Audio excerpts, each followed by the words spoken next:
Ever feel like you're working so hard but not really getting anywhere? Like maybe everyone else knows some secret about entrepreneurship that you don't. You're not alone in feeling that way, trust me. Well, today we're diving into a video by Alex Hormozi, and he might just have the answer. He built this huge business before he even hit 30. And the best part is he throws out all the usual cliches about hustle and grind and gets right to what he thinks really matters: leverage. Okay, I'm intrigued. Break it down for us. What's Hormozi's take on leverage? It's all about getting the most out of your time and energy. Instead of just working hard, you should build systems that work hard for you.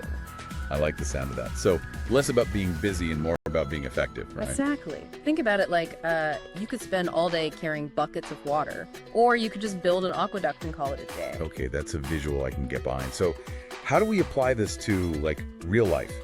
We don't all have aqueduct building skills. Well, he actually uses a brilliant example: Warren Buffett and Coca-Cola. Hormozi points out that Buffett makes more money just from owning a piece of Coca-Cola passively than the CEO does actually running the company. That's wild. So it's about owning your results, not just working for them. Yeah. But, Hormozi doesn't sugarcoat things either. He talks about this thing he calls uninformed optimism. And that really hit home for me. Oh, we've all been there. Have we ever? So for anyone who hasn't experienced the joy of uninformed optimism, what is it and how do we avoid it? He uses this stages of change model, right? Yeah. And it all starts with that initial excitement for a new project. This is going to be huge. This time it's going to be different. Been there. Yeah. Bought the t-shirt.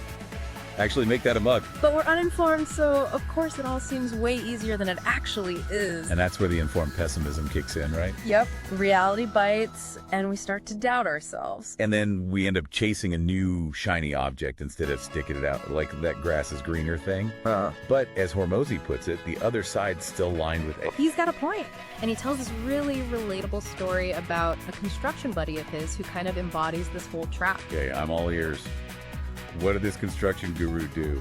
So this guy, he does a bit of everything, roofing one day, contracting the next, then flipping houses on the weekends, never really mastering any one thing. Too many hats. You can't specialize in everything. Exactly. And I think this is where that magic wand idea he throws out is so powerful. He asks you to imagine waving a wand and having to get rid of all your projects except one. Ooh, that's a tough one. It really makes you think, right? What would you choose if you could only focus on one thing? I feel like that's a question a lot of us need to ask ourselves. For sure, because what would your potential be if you weren't spread so thin? What if you could just eliminate all those distractions? Speaking of distractions, this is where he introduces the women in the red dress. Right? Ah, yes, the woman in the red dress. His very clever metaphor for all those enticing opportunities that just pull us away from what we should be focusing on. Right. There's always something. Always. It's like those distractions just multiply. You get a little bit of success, and boom, a whole new level of woman in the red dress. It's true. But that's where Hormozi's idea of better is better than new comes in. It's not about constantly chasing the next shiny object. It's about really honing in on what you're already doing, even if it seems, a little boring. It's about quality over quantity. I can get behind that. Right. And he talks about how he used to have this mindset of, if I can just figure out this one marketing trick, or if I could just find that perfect employee, like there was some magic solution out there. Oh, I feel that. The never-ending search for the magic bullet. So, what changed for him? Well, he tells this funny story about how he used to be ego rich, bank account poor, as he puts it.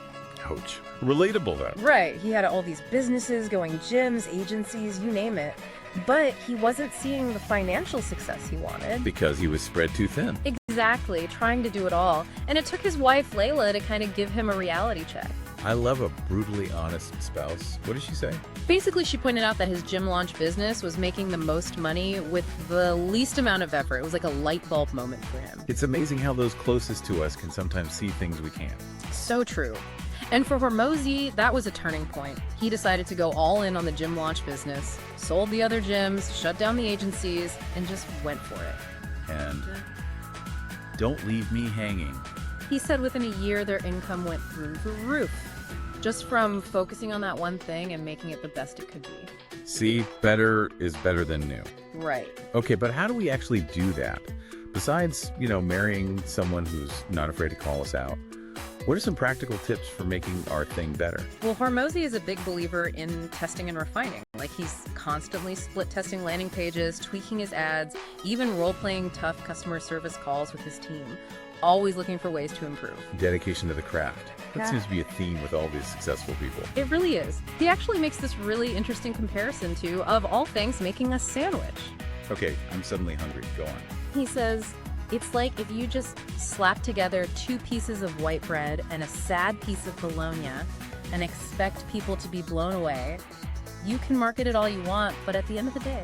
It's still just a sad bologna sandwich. Exactly. You have to start with a good foundation. So it's about building that better bologna sandwich first. Exactly. You can't just slap something together and expect amazing results. You have to put in the work. No shortcuts, right? Yeah. It's like you were saying earlier, it's a marathon. For sure. And Hormozi actually talks about how it took him over 4,000 sales calls to get really good at sales. 4,000.